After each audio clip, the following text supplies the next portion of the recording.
장관님, 예쁜 쓰레기라는 말 들어보신 적 있으십니까? 아니요.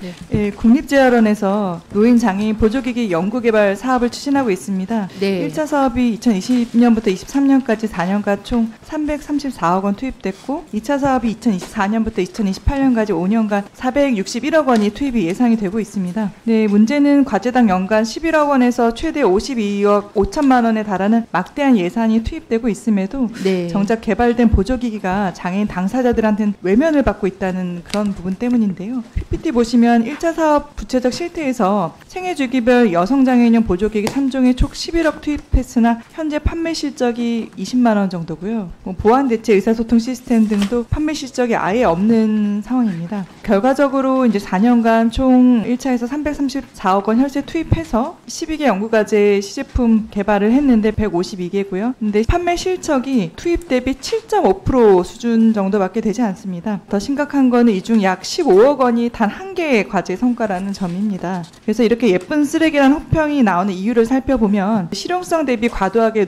가격이 높거나 또 포용할 수 있는 지원 제도가 부재하는 등 여러 원인이 있겠지만 가장 두드러지게 지적되는 것은 현장과 동떨어진 결과물이라는 부분 때문입니다. 장애인 당사자의 수요를 제대로 반영을 했나, 네. 어떻게 이렇게 불편한 제품을 보조기기로 만들었는가, 이런 비판도 쏟아지고 있어서요. 네. 결국 현장의 목소리와는 무관하게 장애인 당사자가 체감할 수 있는 그런 보조기기 확산이나 제도화로 이어지지 못하고 형식적 성과에 그쳤다는 지적이 나오고 있습니다. 국립재활원은 이런 보조기기 연구개발 서비스 전담 수행기관으로서 현장에서 실용 가능한 제품을 개발할 책무가 있는데요. 세금으로 추진되는 연구개발 사업이 당사자에게 실질적 혜택을 제공하지 못하는 부분에 대해서 심각한 상황을 장관님께서 어떻게 생각하시는지 추후 답변 주시고요. 또 하나는 신기술의 적용입니다. 국내외 전시회 혹시 가보셨는지 모르겠습니다. AI, 로봇, IoT 등 첨단 기술이 적용돼 고기능 고사양 보조기기들이 많은데요. 공적 지원 제도가 정부에서 신기술 보조기기에 뒷받침되지 못해서 이런 부분이 잘 되고 있지 않습니다. 공적 지원 품목 등록 자체도 제한적이고요. 절차도 까다롭고 혁신 기술에 대한 우대나 신속 처리 제품도 없습니다. 그런 부분에서 보시면 저는 이제 고가의 신기술 제품을 공적 제도로 포함하기에 대여나 렌탈 제도를 현실적으로 해법으로 적극적으로 검토할 필요가 있다고 생각합니다.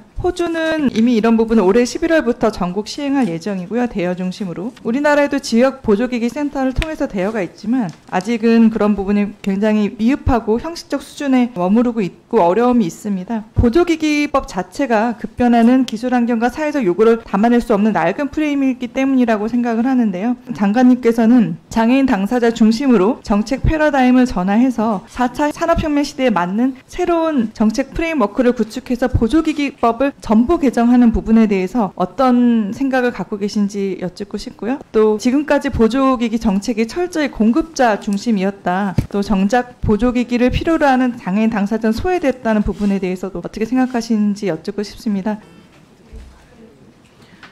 네, 의원님 그 지적해 주신 연구개발에서 나온 시제품들이 실제 활용을 못하고 있다는 점에 대해서는 평가가 필요하다고 생각합니다. 문제가 있어서. 그래서 그 부분은 수요를 좀 파악해서 수요 중심의 어떤 R&D를 할 수 있게 탑다운 기획이나 이런 걸 좀 강화해서 R&D를 좀 개편해서 성과가 그 실용적인 이용으로 이어질 수 있게끔 좀 연구개발 기획에 대한 부분들을 좀 보완하는 게 필요하다고 생각하고요. 이제 다만 말씀하신 것 중에서 국립재활원이 자체 개발해서 무료로 보급하고 있는 부분들은 좀 빠져 있는 부분이 있다는 말씀드리겠습니다. 두 번째는 이제 그 AI나 로봇 같은 그런 그 새로운 신기술 적용되는 의료기기에 대한 보급이 필요하다고 말씀하셨고 렌탈 방식 정도로 하는 게 어떠냐라는 제안에 대해서는 좀 더 검토하겠습니다. 저희가 현재 분야에서 AI 복지돌봄 혁신 추진단이라는 걸 운영하고 있는데요. 거기서 좀 더 어떤 최신 장비들 신기술이 적용되는 게 필요할 건지에 대해서 살펴보고 그 부분도 방안에 대해서 검토하겠습니다. 그리고 법 전부 개정에 대해서는 조금은 연구 용역을 좀 해서 어떻게 개편하면 좋을지를 좀 더 의견 수렴과 자료 조사를 해서 그 개편안에 대해서 검토하도록 하겠습니다.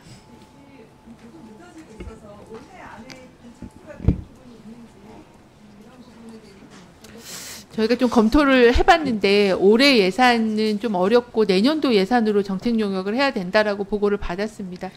일찍 착수하도록 그렇게 하겠습니다.